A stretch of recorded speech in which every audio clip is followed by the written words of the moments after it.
الحمد لله رب العالمين، والصلاة والسلام على سيد المرسلين إمام المجاهدين وقائد الغر المهدرين وعلى آله وصحبه أجمعين. أما بعد، فأعوذ بالله من الشيطان الرجيم. بسم الله الرحمن الرحيم.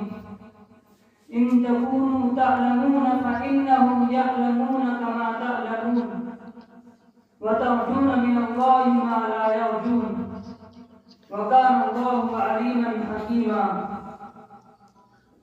مسجد اقصی پر عمر روا کرتے چلو، یہ حیات چند روزہ جاوداں کرتے چلو. خالد و زرات کی دینی حمیت کی قسم، بت قدوں سے پھر بتوں کو بے نشاں کرتے چلو. زندگی کیفی کسی حسن عالم کا نام ہے، کفر کو نابود حق کو جاوداں کرتے چلو. زمانہ منقلب ہے، انقلاب آیا ہی کرتے ہیں، اندھیرے رات میں کچھ دیر چھایا ہی کرتے ہیں. اسٹیج پر جلوہ افروز حضرات علماء کرام، منصفین اعظام و حاضرین مجلس، اس دنیا جسم گدا و رنگ و بو میں بعض ایسی عبقری شخصیات نے جنم لیا ہے جن کے عظیم کارناموں اور خدمت خلق کے دائیں میں خواہشات و جذبات اور اعلاء کلمت اللہ کی سربلندی و سرفروشی کے لیے بے لوث قربانیوں نے لوگوں کے دلوں کو فتح کر لیا. پھر جب ایسے عظیم انسان اس دنیای انسانیت کو خیر آباد کہہ دیتے ہیں یا جامع شہادت نوش کر جاتے ہیں تو زمانہ ان پر مدتوں ہوتا ہے، ان کے کارناموں کو یاد کیا جاتا ہے، ان کے افعال و اقوال کا ذکر ہوتا ہے. انہی باقین و مردان مجاہد میں سے مرد قلندر محافظ بیت المقدس شیخ اسماعیل ہنیہ رحمہ اللہ شخصیت باکمال ہے، جن کا تذکرہ ہے آج میرا موضوع سخن ہے.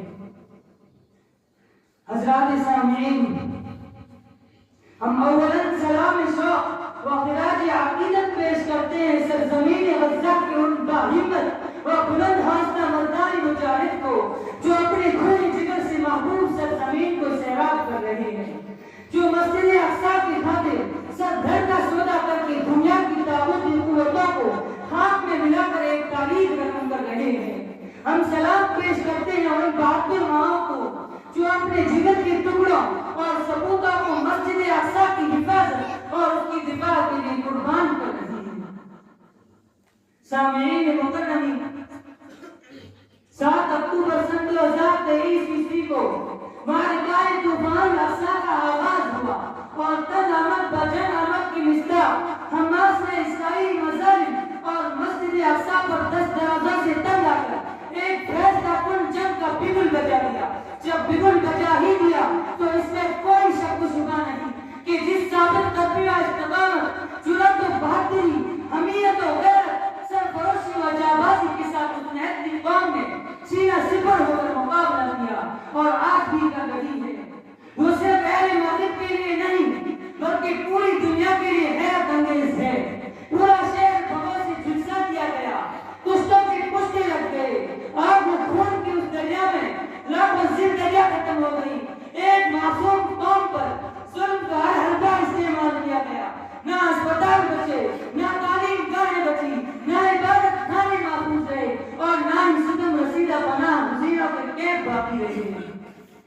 دنیا کو اخلاق و تہذیب کا درس دینے کا دعویٰ کرنے والے مغربی ممالک بھوکے بھیڑیا کی طرح اسرائیل کی پشت بنانے کے لیے اس کے ساتھ آگ و خون کی گولی میں شریک ہو گئے. لاشیں گرتی رہی، زندہ انسان آبادیوں کے بل پہ تلے دفن ہوتے رہے، خاندان کے خاندان اجڑ گئے، مگر وائے جرأت و حوصلہ، ان کی سرفروشی و جانبازی، جذبہ جہاد و شوق شہادت نے پہاڑوں پر دہشت طاری کر دیا. ان کی ایمان و یقین نے عہد اول کی یاد تازہ کر دی اور اپنے پائے استقامت میں ذرہ برابر بھی تزلزل نہ آنے دیا. نہیں پالا پڑا قاتل تجھے ہم سب جانوں سے، نہیں پالا سے ذرا ہم بھی تو دیکھیں تیری جلادی کہاں تک ہے وما علینا الا البلاغ.